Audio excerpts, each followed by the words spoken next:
Oke, Assalamualaikum warahmatullahi wabarakatuh. Selamat malam teman-teman semua. Sebelumnya, terima kasih banyak udah meluangkan waktunya untuk menghadiri acara penyuluhan pada hari ini. Sebelumnya, izin memperkenalkan diri kami dari mahasiswa Fakultas Kedokteran Universitas Lampung. Dari saya sendiri ada Anindya Syafia dan saya ditemani oleh rekan saya yaitu Nurul Fadilah. Jadi di sini kami akan melakukan penyuluhan mengenai infeksi saluran kemih. Mungkin bisa disimak ya teman-teman kalau misalkan ada yang mau ditanyain. Oke, lanjut.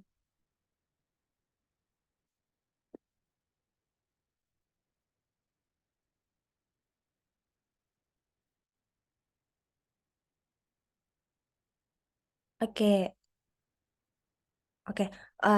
Untuk topik yang akan kita bahas pada hari ini, kurang lebih ada definisi, penyebab, penanganan, dan juga pencegahan dari ISK. Next.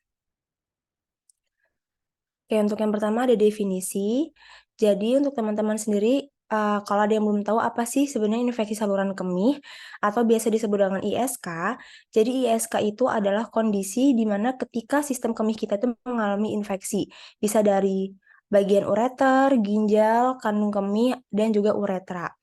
Nah, jadi untuk ureter sendiri itu untuk teman-teman yang belum tahu, dia tuh organ tubuh kita yang bentuknya itu seperti pipa dan fungsinya itu untuk mengalirkan urin atau air kencing dari ginjal menuju ke kandung kemih.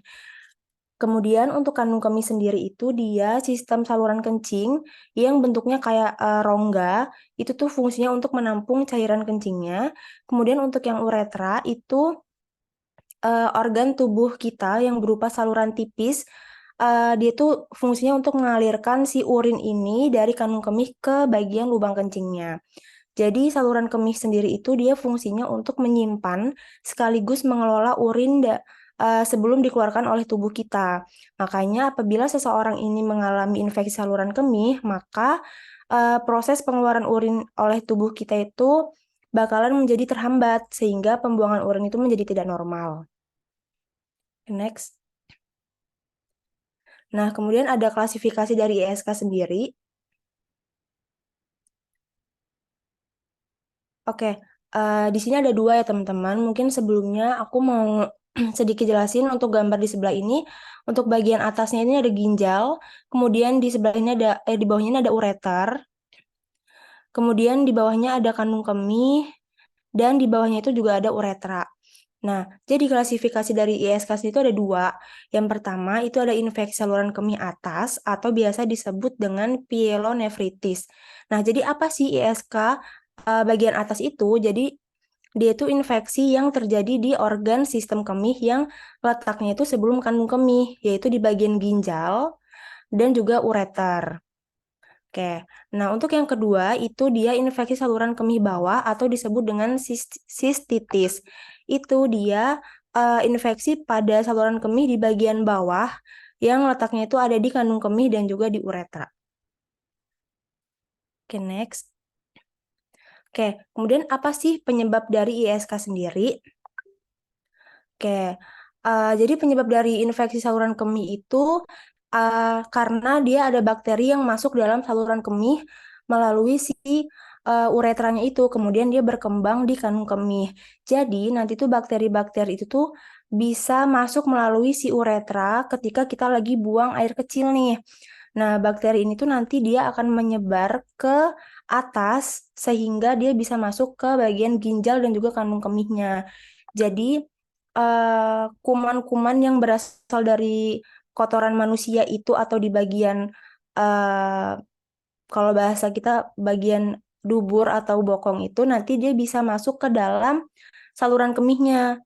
Kemudian nanti eh, kalau misalkan dia udah naik nih, dia bisa nyampe ke ginjal. Makanya apabila bakteri-bakteri itu dia bertahan di area tersebut dan terus tumbuh, itu bisa menyebabkan si infeksi saluran kemih.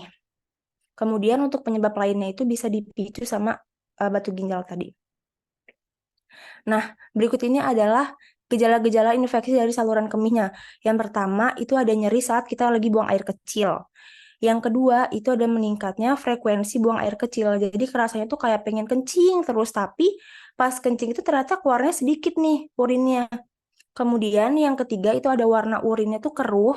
Biasanya dia juga ada warna merah karena dia biasanya disertai sama darah.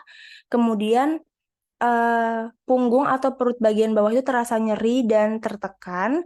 Kemudian untuk urinnya sendiri dia tuh biasa baunya menyengat dan eh, merasa lelah dan juga gemetar. Kemudian ada demam dan menggigil dan juga mual dan muntah.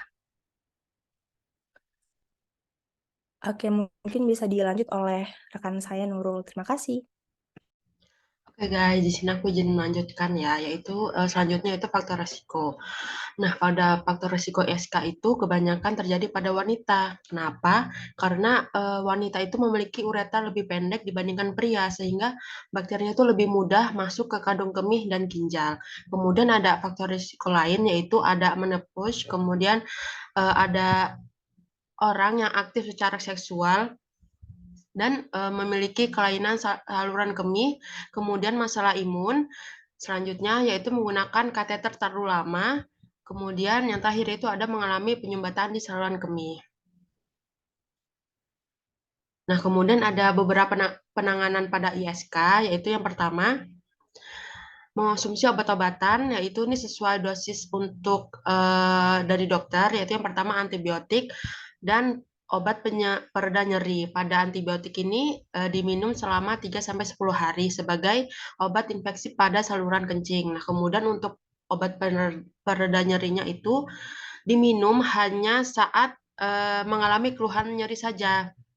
Keluhan nyeri saat berkemih. Kemudian yaitu selanjutnya ada melatih kandung kemih. Nah, melatih kandung kemih itu yang pertama kita bisa banyak minum dan biar banyak berkemih juga. Nah, kemudian makan makanan yang mengandung serat. Kemudian orang yang dan kita tuh hindari duduk terlalu lama karena ini bisa menghambat berkemih. Kemudian yaitu tips merawat ISK. Ini ada beberapa tips, yaitu yang pertama jangan lupa minum banyak air sesuai kebutuhan. Kemudian dianjurkan untuk mengonsumsi probiotik dan vitamin C untuk meningkatkan keasaman urin dan vitamin C ini untuk membantu proses penyembuhannya. Kemudian terakhir yaitu gunakan pakaian dalam yang longgar dan nyaman. Dan selanjutnya yaitu ada beberapa perawatan ISK di rumah.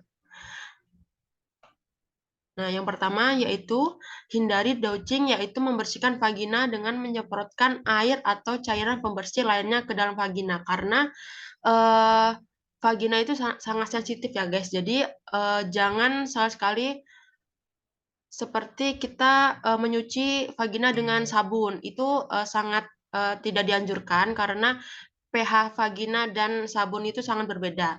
Kemudian selanjutnya yaitu minum 6-8 gelas air per hari.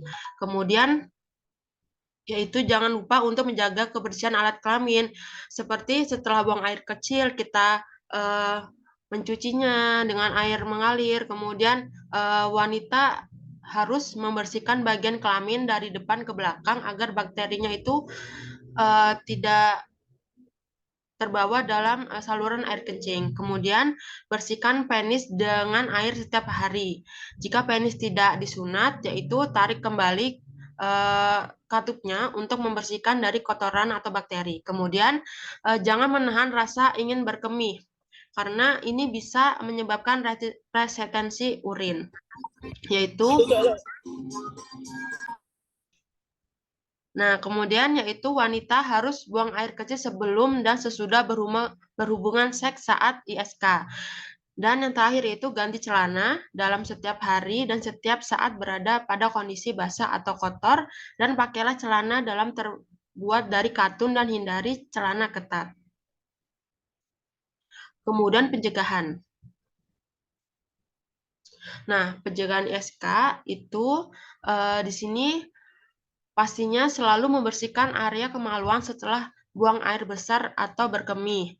Kemudian hindari menahan buang air kecil dan memperbanyak minum air putih agar buang air kecil bisa teratur. Dan terakhir yaitu menghindari pemakaian produk pembersih kewanitaan yang berpotensi menyebabkan iritasi, misalnya mengandung parfum.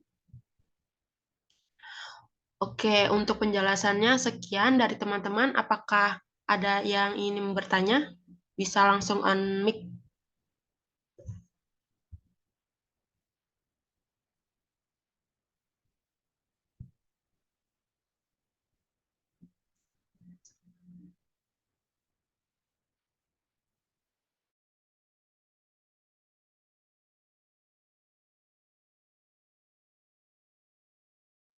Ya, untuk teman-teman yang mau nanya bisa raise hand atau langsung on mic aja ya.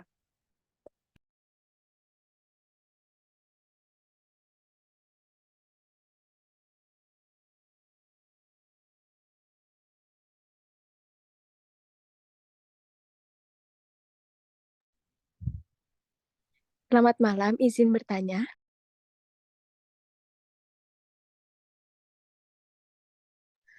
Pada perawatan ISK tadi kan ada dijelaskan bahwa kita mengkonsumsi probiotik. Probiotik itu sendiri tuh yang kayak gimana dan harus dikonsumsinya itu gimana juga? Begitu pertanyaannya. Terima kasih, selamat malam. Oke, terima kasih Kak Amai. Bisa ditampung dulu ya kita. Boleh selanjutnya?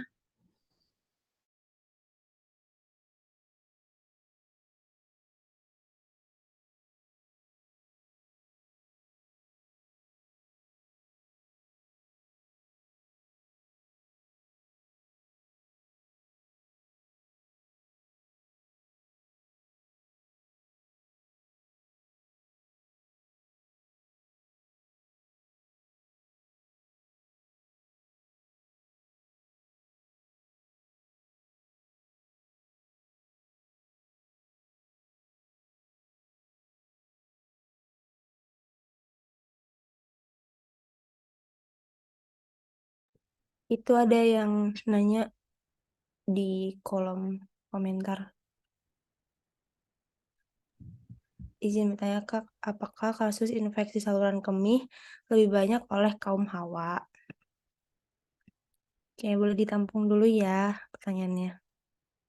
Kan ada teman-teman yang mau nanya lagi, boleh banget ya.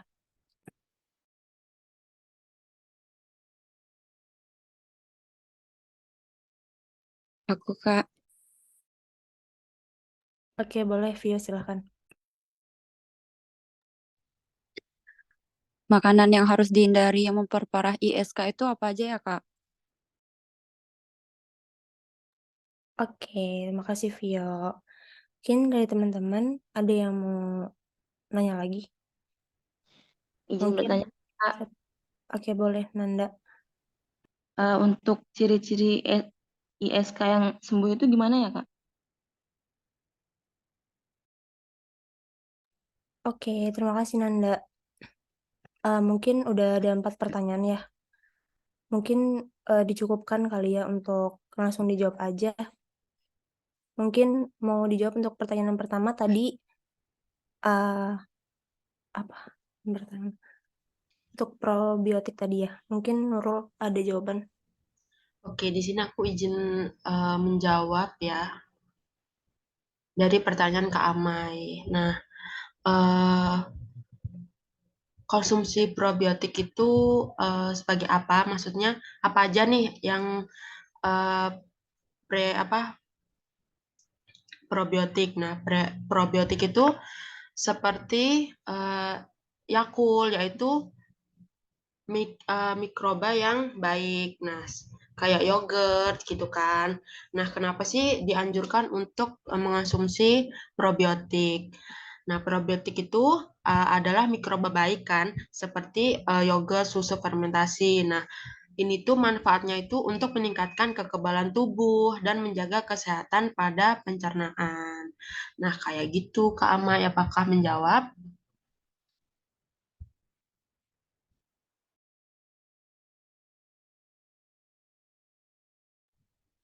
Oke, kita langsung ke pertanyaan selanjutnya aja ya, Kak. Oke, mungkin aku mau jawab pertanyaan yang makanan harus dihindari dulu tadi ya. Jadi untuk pertanyaan yang makanan apa aja sih yang harus dihindari yang bisa memperparah dari ISK sendiri. Jadi untuk yang pertama itu ada makanan-makanan yang pedas. Kenapa? Karena makanan yang pedas itu tuh dia bisa memberikan sensasi yang panas di tubuh. Jadi nanti tuh si kandung kemih itu tuh bisa bereaksi, kemudian dia bakal mengiritasi di kandung kemihnya sehingga dia bisa menimbulkan rasa nyeri. Kemudian mengonsumsi kopi dan teh juga bisa dikurangin karena dia itu sifatnya stimulan dan juga iritan ya. Jadi dia bisa mengiritasi si kandung kemihnya juga. Kemudian untuk alkohol juga bisa dikurangin karena kenapa? Dia itu bisa mempercepat si urinnya. Jadi kita udah ada infeksi saluran kemih tapi disuruh mempercepat urin jadi nanti dia bisa iritasi. Kemudian yang bersoda juga bisa dikurangin sama gula dan pemanis buatan sih, karena dia bisa ningkatin si urgensi pengen kencingnya terus itu. Mungkin itu jawabannya, apakah menjawab, Vio? Menjawab, Kak. Makasih ya, Kak. Oke, terima kasih. Mungkin pertanyaan selanjutnya tadi. Oke, pertanyaan selanjutnya yaitu aku mau menjawab pertanyaan dari Kak Nanda ya. Itu pertanyaan ciri-ciri ESK sembuh itu gimana? Nah, yang pertama itu kita lihat dari warna urin. Karena kan tadi warna urin yang ISK itu berkeruh ya. Berkeruh sama tercampur darah. Nah, di sini kalau udah sembuh itu warnanya kembali normal seperti kuning atau kuning lah. Nah, itu. Kemudian hilangnya sensasi perih saat berkemih. Kemudian yaitu nyeri pada pinggang itu berkurang. Itu salah satu eh, ciri-ciri sembuh dari ISK. Kemudian yaitu yang terakhir itu ada urin yang tidak berbau lagi. Nah, begitu kan Anda ciri-cirinya. Apakah menjawab? Baik, Kak. Terima kasih. Oke, terima kasih kan Anda. Oke, biar selanjutnya Kak Anin. Oke, untuk pertanyaan terakhir ya tadi dari Kurotul Ayun, apakah infeksi saluran kemih itu lebih banyak oleh kaum hawa? Iya, jadi benar karena tadi udah sempat dijelasin ya untuk faktor resikonya dia lebih banyak di kaum wanita. Kenapa? Karena dari eh, wanita sendiri itu dia memiliki uretra yang lebih pendek daripada si pria karena dia bentuk uretranya itu lurus ke bawah, jadi lebih pendek gitu. Jadi dia memudahkan si kuman lain itu untuk masuk ke kandung kemihnya. Kemudian ada juga mungkin faktor-faktor lain yang kenapa kok lebih banyak sih kaum wanitanya yang lebih banyak kena si ISK. Itu bisa juga karena dari seringkali berhubungan sama perubahan kadar hormonnya.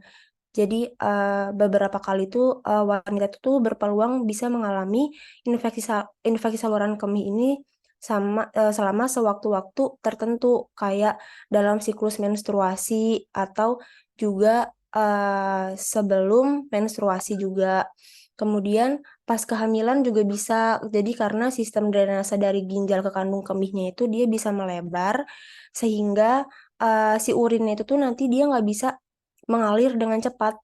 Nah, makanya kenapa kondisi ini tuh mengalami menyebabkan si seorang wanita itu lebih mudah mengalami infeksi, bahkan terkadang bakterinya itu tuh bisa berpindah dari kandung kemih ke ginjal. Makanya infeksi saluran kemih itu juga bisa menyebabkan si infeksi ginjal tadi kayak yang udah disebutin faktor risikonya juga bisa dari ginjal yaitu bisa batu ginjal.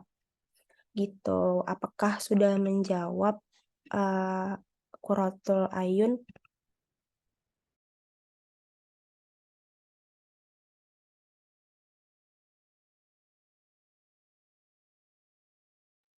Oke, mungkin cukup untuk pertanyaannya aku kembaliin ke Nurul. Oke, terima kasih yang udah pada bertanya dan mendengarkan penyuluhan kita kali ini. untuk yang terakhir, untuk penutup, di sini aku terima kasih pada teman-teman yang udah datang untuk melihat atau mendengarkan penyuluhan kita tentang infeksi saluran kemih. Dari aku cukup. Mohon maaf jika ada kata-kata yang tidak mengenakan atau yang tidak jelas. Aku tutup. Assalamualaikum warahmatullahi wabarakatuh. Waalaikumsalam warahmatullahi wabarakatuh. Terima kasih teman-teman.